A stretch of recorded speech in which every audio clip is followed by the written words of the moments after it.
This is the application for the Eufy Smart Safe. Right here, this is the landing page that we see when we first log in. You see an image of your safe, you see the name of your safe, and for me, it shows that it is locked. Down here at the bottom, we have some options that are at a quick launch area.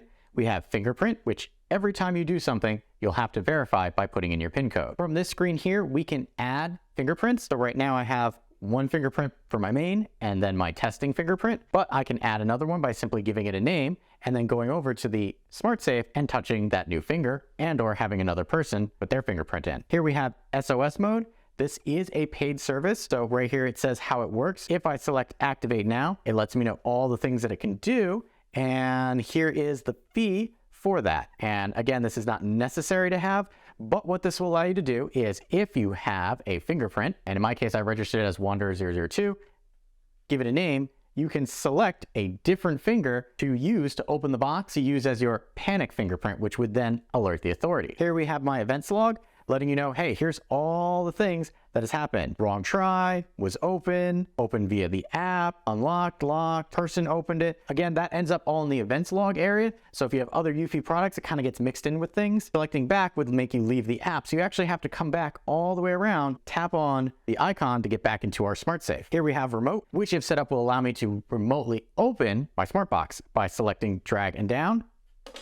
And just under my table here, my smart box has been unlocked. And there I got a notification letting me know. And it says right there that it is now open. This is only if you have it set up to do so. And to do a lot of the extras that we're gonna be talking about, that's done up through our settings. Selecting settings right here shows us all the settings for our smart box. Right here we have the name of it, we have our battery percentage, as well as Wi-Fi connectivity, and we have a little image of our box right there. Starting off, we have wrong try protection. Currently that is on. What this will do is lock out the box for a specific amount of time after a specific amount of attempts. Right now, by default, it is set to 5 and then locked down for 1 minute. You can set it up to 10 tries and up to locking out for 5 minutes. So that's if the wrong fingerprint is scanned or the incorrect password is put in on the machine itself. We have left open alarm, meaning if the box is left open, an alarm will sound after 30, 60, and all the way up to 120 seconds.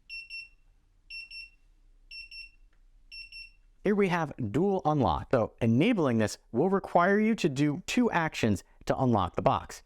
Fingerprint, then a PIN. And each will flash around what you need to do next. So if you scan your fingerprint, the numbers will light up. If you type in your numbers, the fingerprint scanner will light up. I'm gonna keep that off for now. Scramble PIN, if I turn this on, it will actually allow you to go and throw in a bunch of random characters before doing your actual PIN in case somebody might be around and watching. Coming down, we have PIN. This is if you want to change the PIN for the box. I'm not going to do that. Power management. Here we have high performance mode, which keeps it on Wi-Fi all the time. And we have power saver mode, which will extend the battery life up to 12 months. Selecting this option will prevent notifications from getting pushed over Wi-Fi to you in a timely fashion and can only be used over Bluetooth. This will allow you to save a little power. You're not going to get a lot of those notifications that you would get and why you primarily got a smart security box for. Remote unlock, have to put in your password to get into, but we can toggle on remote unlock and then requiring the master PIN in order to do that from the application. Interior brightness, this is the interior brightness, and then duration. So how bright do you want that single LED to be inside? Totally off, low, medium, and high,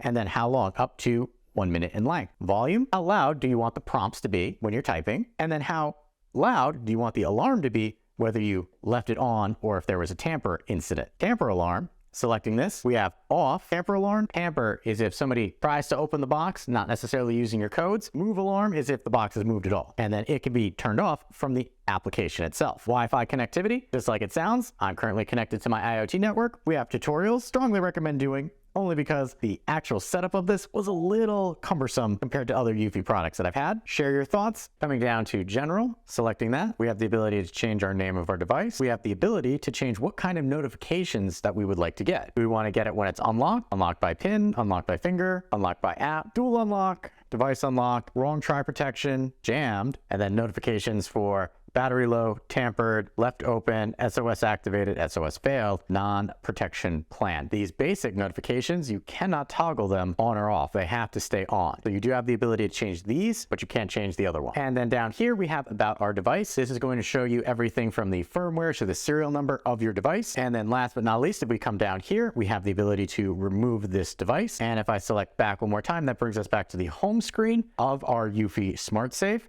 And that's everything that you can do for the Eufy Smart Safe using the Eufy application.